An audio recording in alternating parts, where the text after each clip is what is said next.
I love the Digimon franchise. It has been very dear to my heart since my childhood. I remember watching the anime every day after school, playing Digimon World on PlayStation 1 over and over again, and I even had several toys to play around with. To this day, Digimon is a very important franchise to me, so I'm really glad it finally picked up steam again in the West. There was a dark time when I thought the series would kinda die out soon, but it's back stronger than ever. There's new games, new movies, a new anime show, which I still need to finish watching, and an amazing new trading card game, which I might be a little bit obsessed with. I enjoy sharing my passion for something, so I figured it's finally time to talk about one of my favorite games of all time. I'm talking about the aforementioned Digimon World on PlayStation 1. I know there's already tons of videos out there that talk about it, but that doesn't stop me from gushing about it. It is, in my opinion, an amazing game, but probably not everyone's cup of tea. But before I do talk about the PlayStation Classic, let's take a look at where Digimon originally came from. Because the anime didn't come first, actually, and it also helps understand why the Digimon World game is the way that it is. Everything started with the Digital Monster, released by Bandai as a kind of a male version of a Tamagotchi. We all know that guys would never play with a girly Tamagotchi, so Bandai just had to release something cooler. And well, in the end it was really good, because the good thing was this little thing spawned the Digimon franchise. They were re-released a little while ago, and I got one of the newer Digimon Digipads for Christmas last year, and I love it. With these ones that I have, you can only have one egg to choose from. Once it has hatched, you get a cute little baby Digimon, which wants to eat a lot and will also poop a lot. It will soon evolve, and now the interesting part starts. Depending on how much you train the Digimon, it will evolve, in my version's case, to Renamon, Agumon or Harrismon. Now, you do the entire training thingy again, and you also gotta make sure to not make any care mistakes. Or, depending on how many mistakes you make, your Digimon will evolve differently. You can battle through different stages, level up your Digimon, and unlock new evolutions or helpful items. It's honestly a lot of fun, and I've been playing with this thing constantly since I've got it. I never had one as a kid, even though they were released over here. Not sure why I didn't have one. There even was a German TV ad. I have no idea how I missed getting one back in the day. But I did get several Digivices. I must have lost most of them sadly. Now I only have this one from Tamers and this little Digimon PC thingy, where you can look up Digimon and play some minigames. The Digivice acted as little pedometers, where depending on how far you walked, you found other Digimon, fought those Digimon, and this way progressed through different stages. Obviously, as a kid I literally just sat there shaking these things a ton to progress. And thankfully as a teenager I was used to the hand motion of moving my hands up and down quickly already, so I was really good with these things. Eventually, Bandai decided to turn these little things into an entire franchise. Soon there was a manga one-shot and the first video game adaptation on the Sega Saturn, which was basically just a digital pad in video game form. In January 1999, Digimon World was released in Japan, and soon after the anime started airing in Japan. The rest of the world had to wait a bit longer. In Germany, for example, the anime aired for the first time from August until December 2000, but we would get Digimon World way later than the US, which got it on May 23rd, 2000. We had to wait until July 6, 2001, a whole year later, and all we had to show was a broken mess of a game, which was basically almost not possible to be finished. So for that exact reason, I decided to play the German version of the game for this video. This means that you will see German text. I know how annoying it is to not understand what's written on the screen, so I will try to translate the text boxes. But I want to show what exactly we had to deal with back in the day, and how I missed out huge parts of the game as a kid. And here's another little side note. I will refer to Digimon names as they are called in this version of the game. I know there are some differences between names and terminology in different parts of the world, but I'm sure we'll all get through this just fine. I also realized just now recording this that I probably could have just played the English PAL version and not the German one, but because it has the same bugs, but whatever, let's roll the video. I actually really well remember how pumped I was when I started Digimon World for the first time. The intro, while nowadays not looking the best, is cringy at first, and the voice acting is awful. He evolved this morning. Wow! I bet he can beat Metal Greymon. No way, your shrimp won't have a chance. But once Metal Greymon and Metal Mamemon start fighting, I was at the edge of my seat. I honestly still get pumped watching this fight, even if it's maybe not the prettiest thing anymore. When you start a new game, you are treated by Digimon, a Digimon which looks like an old man. That makes sense because Digimon basically means grandfather or elderly man.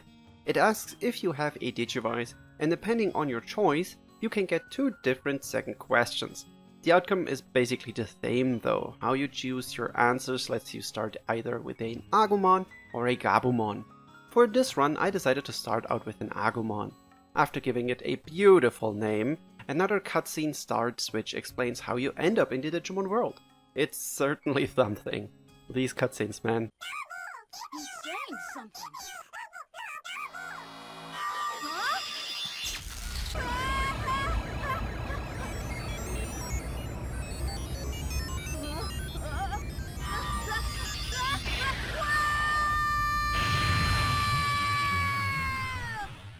Once you've arrived in the digital world, you're once again welcomed by Digimon and some other Digimon, as well as your Digimon partner. Digimon explains that they chose you because you are such an amazing Digimon tamer. They want you to go out and save the digital world. You are on File Island in File City. The town used to be inhabited by tons of Digimon, but as time passed on, the Digimon started leaving the town and even lost their ability to speak. Some of them have forgotten that they used to live in the town. The reason for all this is unknown at this point. So your mission is to go out with your partner Digimon, build up the city again, make it like it used to be back in the good old days. Digimon also talks about the source of danger, but doesn't specify at this point what that exactly is. Already in this conversation, the first problem with the German version becomes apparent. Probably not for non-German speakers, but aside from the weird and awkward way characters talk, for some reason, every time the German word for again, wieder, should be on the screen, there's the word bonus instead. Every single time in the game. I have no idea how that could have happened, and I was super confused as a kid for a long time, until I realized what actually should be written there. So to confuse you too, I will not replace it in my subtitles and will put bonus there instead too. Now the game finally starts. You're good to go out there adventuring and save the Digimon world. Since I have played this game for probably hundreds of hours in my life, I obviously instantly know what to do. But if you play this for the first time, the game doesn't really give you any directions. I know that the first thing I have to do is go to Tanemon and get some meat, because my Agumon will get hungry very soon. I could imagine that some people have missed that on the first time. And yes, meat is grown in this franchise. Please don't ask me if that makes it vegan. Chicken isn't vegan? I also know that the next thing to do is to train my Agumon a little bit before I go out. But it wouldn't surprise me if people playing this for the first time would run right into the Agumon that attacks you as you leave the city for the first time. And as far as I know, you cannot skip this, or maybe some speedrunners can, but I'm not a speedrunner.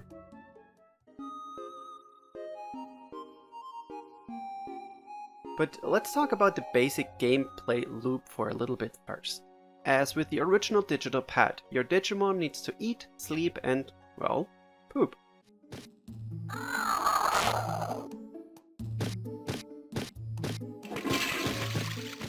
If you miss to do these kind of things, it will count as a care mistake.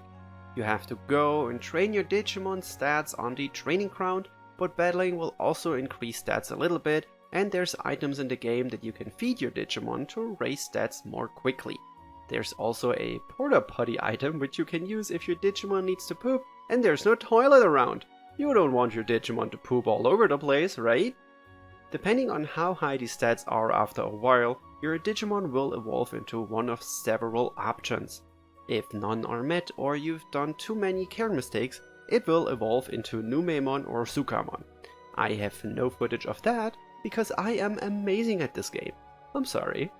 When you first start out playing, you'll probably only get up to a champion level Digimon. After some time, it will then die and get reincarnated into a Digi-Egg.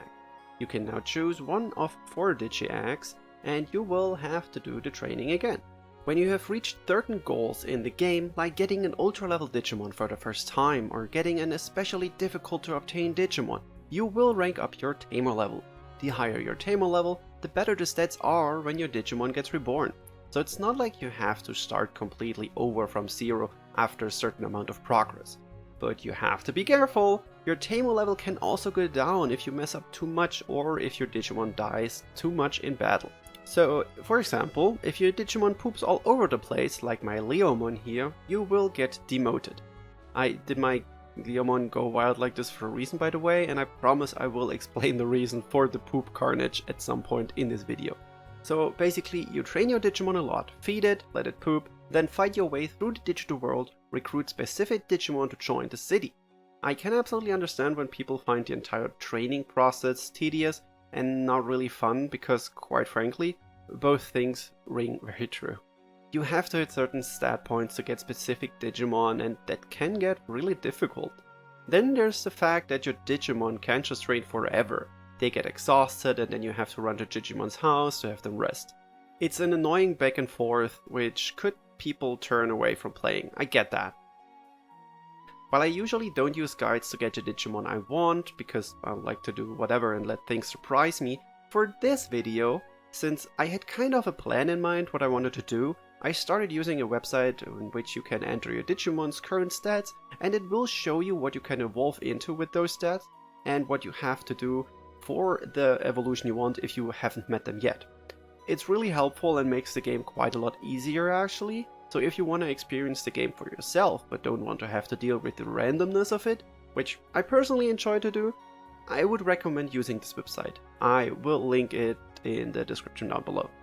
I wanted to train as much as possible before going out in the wild, but realized I kinda need to set things up for when my Agumon has evolved, so I went out into the forest because I wanted to at least get a few Digimon into the town for now.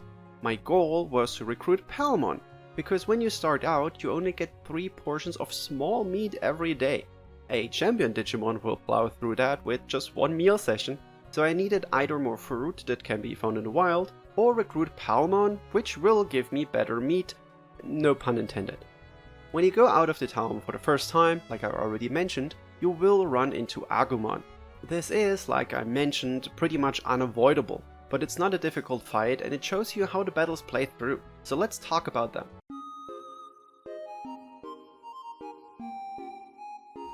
When you start the game, you have basically no control over what's happening in a fight. Your little guy will just stand there and watch while the Digimon fight, basically, literally. I know this may sound weird to some people, but this was always an exciting part for me, because I know, you just stand there, but you root for your Digimon partner to win. It sadly also makes the start of the game really slow. The amount of attacks a monster does depends on its speed stat, and well, obviously it's not really high when you start out. So you often have Digimon stare at each other for a bit before one decides to attack again. Every Digimon can have up to 3 attacks equipped. When you start out, you only have 1. When they have more than 1, it's up to the Digimon themselves to decide which attack to use, and so it's basically random. You usually learn new attacks by getting hit with them by enemies. If your Digimon has a high enough intelligence stat and is able to learn that attack, there's a certain chance that it will obtain it after a fight. There's, I think, also other factors, like which nature they have, and probably tons more things I still don't know about, even after all this time. New attacks also get added when your Digimon evolves into a new Digimon and they have a different base attack. Attacks you have already learned are transferred when your Digimon eventually dies and gets reborn. This is not the case if you lose in battle 3 times though. Every Digimon has 3 hearts, and once those are gone, it just straight up dies and you lose out on stat bonuses and learned attacks. There are things in battle that you can control. It's not like you're completely on the sideline, even if you are literally on the sideline all the time. You can give healing items to your Digimon in battle. There's a small delay because your Tamer just yeets the item at the Digimon. So it can happen that your Digimon gets hit by an attack and loses the battle before the HP disc hits them. You can get those healing items by enemies dropping them in PCs which act like treasure chests, or by simply purchasing them in a shop once you have a Digimon in town that opens up one. When your Digimon gets smarter, more options become available to you in battle too. For example, you can tell it to be more aggressive or to run away because you want to heal it and it should get some distance between itself and the enemy. Once you've reached an intelligence set of 500, you can actually choose which attack it should use next. And that is really helpful because this way you can have it use attacks that use less magic points if you just want to use a small finisher. Oh right, I haven't talked about this yet. Every attack in Digimon does cost magic points. It's a set you should train and that you can only refresh with MP discs or by having your partner rest. If you're out of points in a fight, all your monster will do is run around in circles, get hit, and maybe defend. You are not completely screwed at this point yet, because every Digimon has a finisher attack. It's basically a signature move that can be unleashed once the finish text has finished being written out. The little prompt shows up over time, I think, and it gets speed up, for example, when your Digimon defends itself from an attack. I've never fully understood how to fill this up on purpose. The attack does not cost any MP and it will hit pretty hard. Once you press the square button, all Digimon on the screen will freeze and you can now charge up your attack power by wildly pressing both L1 and R1. This has often saved a battle for me, but it can also go wrong. Digimon's attacks are separated into either being instantaneous or having to be charged. For example, if my Agumon goes up to a Digimon and punches it in the mouth, that's an instant attack and would usually get stopped in its tracks by a finisher attack. But there's also, for example, area of effect attacks which take a little while to travel to the enemy, or attacks that get used and take a little bit to hit. If you start charging your finishing attack while one of these attacks is about to hit you, and then it does, your attack will get cancelled. You can also do this to the enemy, but you most definitely don't want this happening to you. What you definitely want to do to the enemy is causing one of several status effects. You can, for example, confuse the enemy so it will run around and maybe attack other Digimon. Or you can just de-digivolve them into a pixel Digimon which won't deal much damage and is basically just a victim to your attacks. The best case scenario is stunning your enemy, because now it's free game to just blast them with all of your attacks. All of this can and will happen to you too though, so keep status healing items stocked up.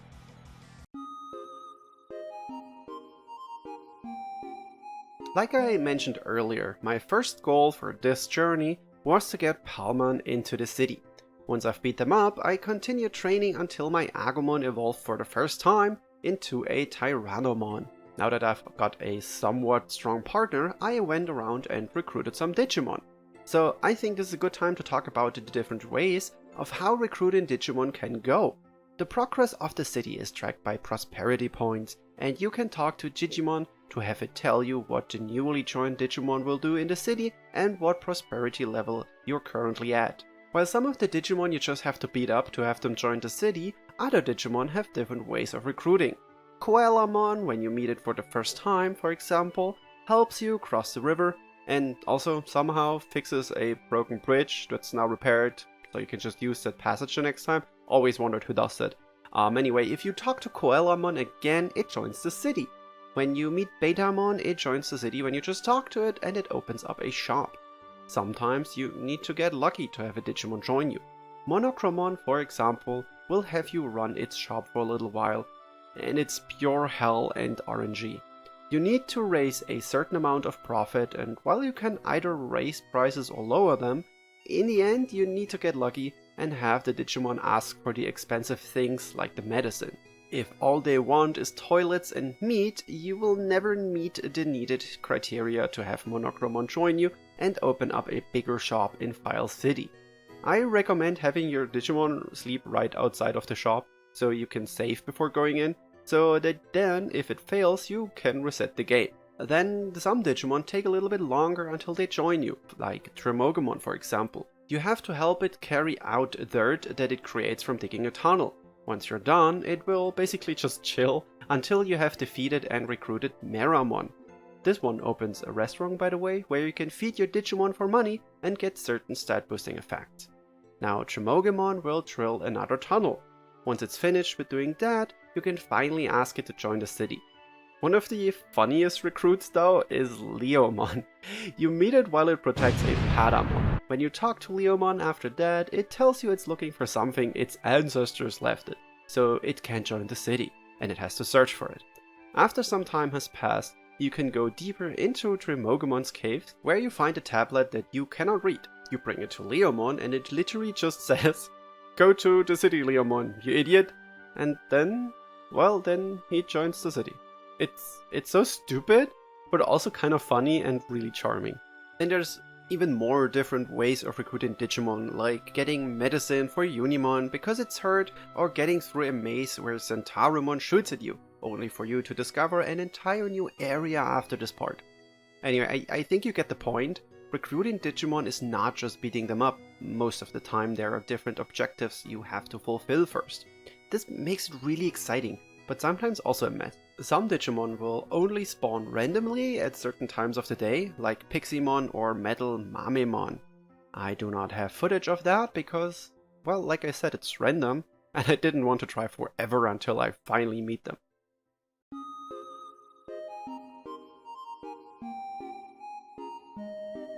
I speedran through how to recruit some Digimon here, but getting to a lot of them is quite a journey.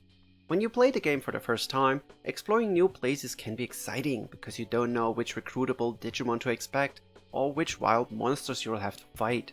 This also means, sadly, that you don't really have a direction in which you should explore. At times you might feel lost as to where to go next. The game does limit off some areas first, so that you at least have a sense of, I need to finish things here before I can move on. For example, you can't go to the mountains on the left of the city before you finish the drilling tunnels and defeat Meramon. Or you gotta reach a certain prosperity point in the game before you are told about an invisible bridge, which then leads you to a completely new area of the game. Then there's things you simply cannot know about, which might come at the most inconvenient time ever. For example, Greymon will just jump you once the city has reached a prosperity of 15 points. You get these for each Digimon that join. The higher the level, the more points you get, and after you talk to Digimon and it told you the progress, Greymon will attack you once you leave the house. And Greymon hits hard. I knew it was coming, and even I was not prepared enough and lost the first time. It was really close though. I saved before I went into it though, so I packed some more healing items, fought it again, and won. And then there's this entire Okromon questline, which is wild and spans over like half of the game. And it's also one of the reasons on why the German version of this game is broken and nearly unfinishable. You meet Okromon the first time in the canyon after you've heard the rumors about bandits from one of the Digimon in the city. You beat Okromon and his gang up, look around the areas behind it, and maybe you go out and recruit some other Digimon like Birdramon. Maybe you go to the snow area and lose to Penguinmon in a curling match, just like I did. I hate this minigame so much. But it's also very possible that you will just go down the elevator and find the entrance to Okromon's fortress. There's a little Agumon blocking the entrance. All you need to do is talk to it, and it will run away. At least that's what you would normally do. The German version, or rather the PAL version, doesn't let you talk to it. You can press all the buttons in the world, and a text box will never pop up. Apparently there are some small roundabout fixes to this, and here's one YouTuber who seems to find new ones every year, but as a kid that was it for me. No way getting through to the fortress thanks to this little dinosaur. The problem is going through the fortress opens up a lot of new passages. Beating Okromon is needed to unlock Wamon, to have Shellmon appear so you can recruit it and get the bullet board. Wamon is not only needed to recruit Okromon eventually, but it will also help you get into Factory Town, which is an entire new area that gives more Digimon to recruit and will also help you learn more about the lore of this game. It's insane that it wasn't possible for me to do and made finishing the game almost impossible. I remember I never did it as a kid, but somehow a friend of mine got all of the other Digimon you could recruit without accessing those areas and made it to the end of the game. I remember how impressed I was back then, but I was also too stupid to do the same. So in the end I just played around with training Digimon and trying to beat enemies like Piximon, which are pretty dang strong. In the end, I never got to experience the full story of the game as a kid, but maybe that's the reason why I've played it so much as an adult. I've probably finished it like a dozen of times now that I've have the means to actually finish it. Oh, speaking of the story, let's talk about that a little bit.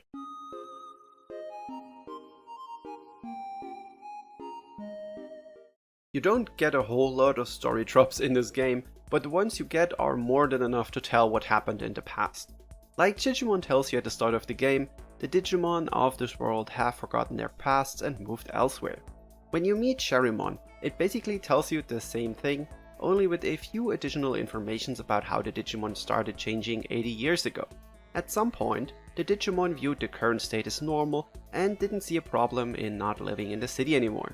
And that's basically it at this point. All it says that surely someone wanted things to be this way, which is the first clue that all of this might not have happened naturally. There's also this toy town where you can find a little bit of lore, but it basically just tells you how the bad guys came and told the Digimon that the island doesn't belong to them anymore, and how the Digimon unified to defeat the bad guys. Another piece of information can be found in the quest in the manor on the graveyard is about the Devimon, which I haven't done in this playthrough, and how it suddenly started acting differently, or rather evil. The basically biggest piece of lore is explained to you when you meet Andromon, and after you beat up some Digimon for it and clean the waters around the area, you learn that analog humans have appeared on the island around 100 years ago. The humans and Digimon fought each other until 10 years later, the Digimon won. Humans disappeared from the Digimon World, and for some reason the Digimon World grew almost twice the size in the coming 10 years. Now, the German version messes up the text of the lore here and there a bit, and makes it difficult to make out some parts of it honestly. I had to look up quite a lot of it. But the gist of it is that we come to understand that it's possible there's still humans in this world. It's been 100 years, but for humans, time passes differently in the digital world. The main character also notices that humans can probably survive for that long, since, he doesn't have to eat or sleep in this world either. He wants to find the person responsible for all this and deal with it, since he too is human and feels responsible for it. Now, I'm gonna leave you a little bit hanging on the final conclusion on who the evil man is and what exactly happened. Although in the end, the plot is not really that amazing and just an excuse to have you run around recruiting Digimon.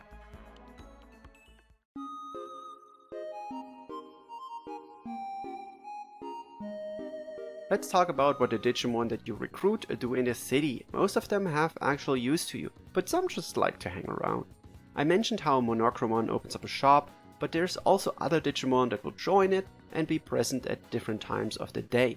They will also have different items, so it's good to check them all out. When you recruit Greymon after it just jumps you when you leave Chichimon's house, it opens up an arena. In the arena you can join different tournaments, either based on your type, your evolution level, or just an open for all tournament. You can get tons of money from winning and different items. The only problem in the arena is that your MP only gets slightly refilled by a little bit in between battles, so you should have a very high MP stat or use attacks that don't consume much of it. Otherwise you will just sit there and wait for the Digimon to use its finish attack, which can get boring. Like I mentioned earlier, there's a restaurant and at some point there's a bullet board outside of it. Shalmon opens it up and reading the bullet board gives you some information on how to recruit certain Digimon. Some of these can't be recruited until you've read the board, which, as you might remember, was not even possible for me with the German version because getting Shalmon was only possible if you were able to enter the fortress. One thing that was always possible, at least in theory, was getting Seadramon. And oh boy, I need to talk about this POS for a second. You can upgrade the gym in the city to make training more effective. To be able to do that, you will need to go to Beetle Land and recruit Kabuterimon and Kuwagamon. They will just chill in the gym, but you will have better stat increases from now on. To get to Beetle Land, you have to catch Seadramon at the lake first. And while I'm talking about it, let me clear up some huge misconceptions about this. A lot of people claim that you can only do this with the amazing rod that you can get from Shogun Gekomon, and that you need to have read about the Lord of the Lake on Shalmon's board. All of this is not true. It may have taken me literally hours to do, and I screamed quite a lot through my controller and ripped out all of my hair because I had several very close calls, but I was able to catch Seadramon with a normal rod that you can get with just a normal bait and without having to read the board first. Now, would I recommend doing this? Absolutely not! Was it worth getting the better gym at a relatively quick pace? Yes. Doing this generally made me dislike Seadramon. I feel like I never really liked it at all. Metal Seadramon is really cool, but normal Seadramon? Are there even any people out there that like it? I feel like nobody could... It's right behind me, isn't it? Seeing the city grow has always been such a cool thing for me. You start out with an empty space and a sign outside of the city that just points to Digimon's house. But once the city gets bigger, it gets more lively, and even the sign changes to say File City. I think it feels very rewarding to see the city grow, and you can see just how much progress you've made over time. At some point, you will even have a card machine in the city where you can get cards. Yes, there are collectible cards in this game, and it's not fun to try to get them all, trust me, so I'm not gonna go deeper into this topic.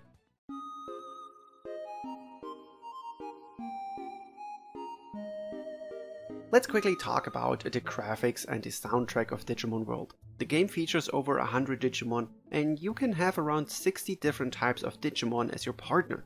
This does include some color swaps for some Digimon as enemies, and some weird versions at the end of the game. The interesting part are the Digimons that you can have as your partner, because they all have different animations for eating, going to sleep, and using the bathroom. So some poor souls had to animate the Digimon taking a dump, and that for over 60 of them. The Digimon are really well animated, and they all have their own charm and personality that shines through those animations. The backgrounds are pre-rendered, as it often was the case in that era, while you walk through the areas with your 3D characters.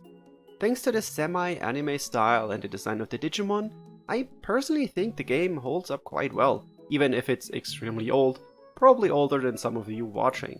The sounds the Digimon make when they are being scolded or being happy after eating is something that instantly awakens nostalgia in me when I hear it.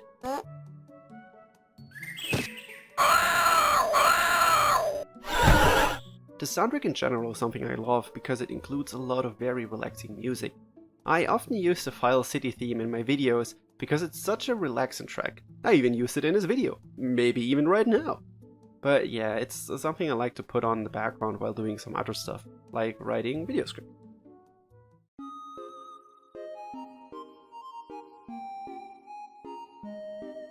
But enough about the music and the graphics, back to the game itself. Once you reach a prosperity level of 50 in File City, you can finally enter Mount Infinity, which's entry was blocked up until now, and challenge the final boss. But not without getting sucker punched by Airdramon first after leaving Digimon's house. It's interesting to note here that the main character calls out the eyes of Airdramon and how it seems to be controlled by someone else. So naturally, you beat it up, it joins the city, and now you can finally enter the mountain. It's basically just a big dungeon with several strong enemies that often drop quite a lot of money, so farming them is a nice idea. You also reach Devimon, which I have mentioned before. That tells you that they've been brainwashed and they don't want someone ruling over them. This also explains why Devimon suddenly became evil in the past. You will only know about this, like I said, if you've done the quest though. Now after fighting through some more Digimon, you will finally meet the bad guy that did all of this and... Wait, I wanted to tell you about why my Leomon pooped all over the place. Before I get to the final battle, I really just want to quickly talk about two evolution methods that are super interesting and fun, especially since I was never able to do it before and finally did it for this video.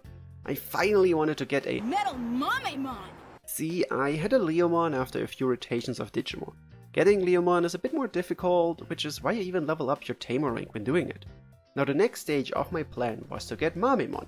To do that, you not only need high stats, but also a lot of care mistakes. So for that, you need to not let your Digimon sleep, don't feed it, and have it poop on the ground. It goes against everything you've done up until this point, and it even lowered my Tamer rank.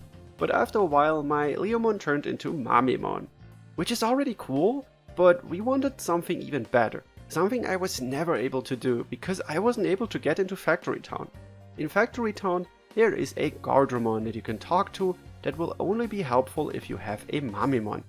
You can give some money to it and then it will be random, but it can turn your Mamemon into a Metal Mamemon, or a Gyromon if you're unlucky. You can get Metal Mamemon via a normal evolution, I think, but every time you Digivolve, the lifespan of your Digimon increases. So this way I was able to continue going through the game with the Metal Mamemon, which was super strong at this point. Also, doing it this way is just super cool and shows how many different ways there are in this game to evolve your Digimon. You could also use items, which let you Digivolve your Digimon to specific monsters, by the way.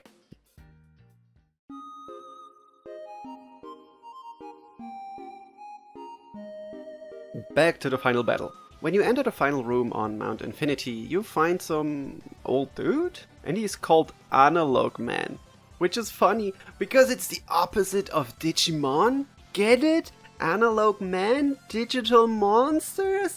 It's so funny. He talks about how mad he is that a kid has ruined his plans, and now he wants to make every Digimon his slave.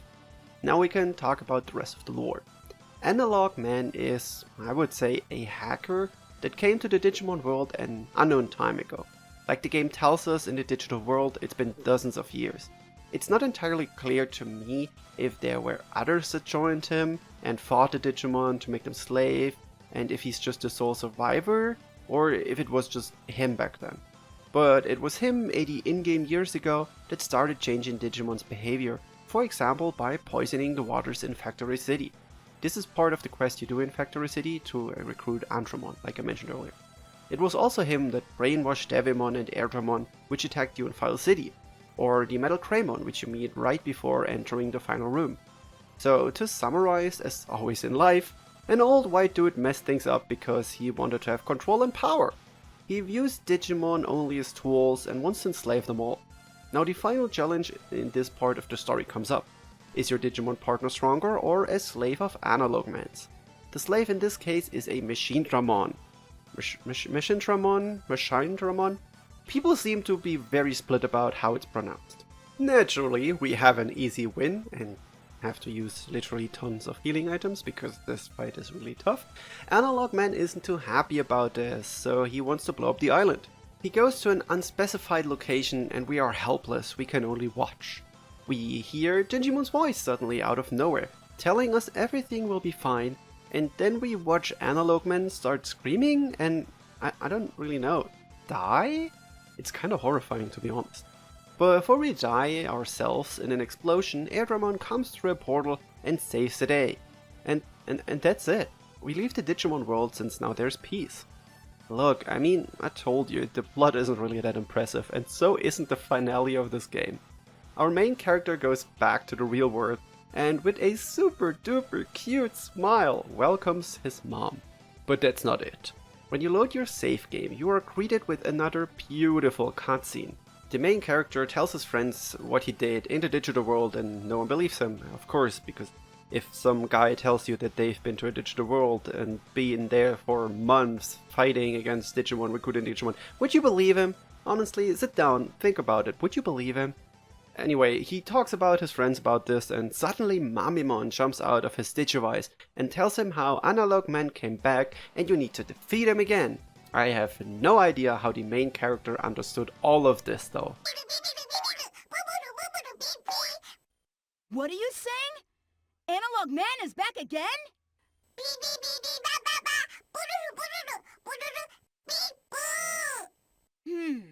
Alright.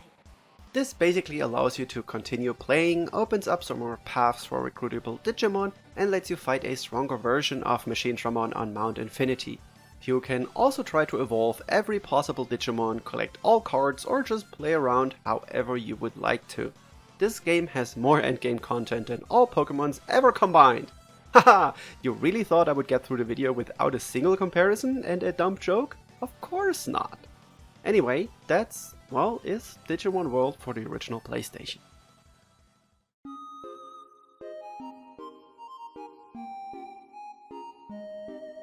I'm not sure if it came through while watching the video, but I genuinely love this game with all my heart. I think I could continue talking about it for literally hours. I could tell you about how stressing it is to run through the Dino Graveyard section, because time goes twice as fast there, which makes your Digimon age way faster and have them die earlier. I could also talk about the entire Toy Town section where you can only enter the inner parts if your Numeramon puts on a Monsaemon suit, which let it digivolve into Monsaemon, therefore getting an easy ultra level Digimon out of a lame Numemon. Numemon? I'm really not sure about some of those pronunciations. Or the joy of getting your first Ultra Digimon when you're just playing casually and without a guide. I remember so well how I got Phoenixmon as my first Ultra Digimon and just how happy it made me back then. Which is, by the way, really funny because Phoenixmon is actually a Mega level Digimon. Or the Ice Sanctuary, which you can only enter with a Digimon of the vaccine type, which Phoenixmon happened to be, so I was finally able to enter the place with a strong Digimon and recruit Angemon. I will never shut up about Digimon World while collecting cards from the latest Digimon card game, because a lot of those cards are in direct reference to the PlayStation Classic. I think I've started saying, "Oh my god, this is a reference to Digimon World," when opening boosters so much that my partner is pretty annoyed by that at this point. I really hope I was able to do the game justice with this video. If you've never played it before, I highly recommend doing it. But if you've never played it before, maybe go in with an emulator, because, well, certain things are way easier with a save state. I would also recommend using the recommended website to have the evolutions that you want. Having my Mamemon evolve into Metal Mamemon failed the first time, and it was really good I was playing on an emulator, because like this I could just load my save state and try it again. Trying to catch Seadramon was way easier because I could just use save states, and that made the whole thing way more bearable. The Monochromon quest is also way easier like this because you can just reload way faster. And if you use the PAL version, well, I mean, I have the original version here, so I was playing on an emulator with my normal version. Please nobody sue me, but I heard there's fixes for this. But yeah, that's basically it. Thank you all so much for watching the video until the end about a game that's, I'm holding it incorrectly, about a game that's super old, but I love it so much. Making this video took me way longer than I planned for, but it's something I absolutely wanted to make. Originally I wanted to make a video where I talk about all of the Digimon games, but I couldn't do them justice if I just squeezed them all into one video. Maybe next time I will talk about a different Digimon game, who knows? If you want me to do that, tell me in the comments below. Also, if you're new to the channel and you want to see more stuff from me in the future, please subscribe to the channel. Leave a like to boost the algorithm, you know the game, you know. Also, tell me in the comments below if you want to, what kind of games you would like me to talk about in the future. And yeah, that's basically it. I'm Gaming Quitte, the most delicious Quitte of them all. Thank you all so much for watching until the end of the video, and I'll see you in the next one. Bye!